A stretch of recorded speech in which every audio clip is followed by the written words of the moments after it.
How to log into your TD credit card account online. It's a very simple and a quick process, so let's jump into the video.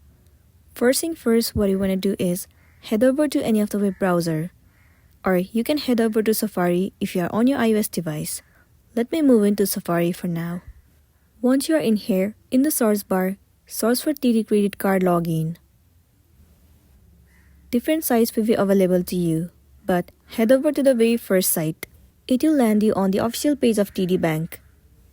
Once you're in here, tap on this login at the top right corner of the screen, and then click on Cards. Inside Cards, head over to Credit Card. You will be landing on this page. In order to log into your account, first of all you have to enter your username. Once you have entered your username, you have to enter the password that you have created before. And if you want them to remember your username and the password, simply click on this checkbox Remember Me, and then tap on Login. Once you click on Login, you will be successfully logged in to your TD credit card account online, and then you'll be good to go. So that's all for today, and this is simply how you can log in into your TD credit card account online. Make sure to smash the like button and consider subscribing if you found this video helpful. We'll see you in the next one.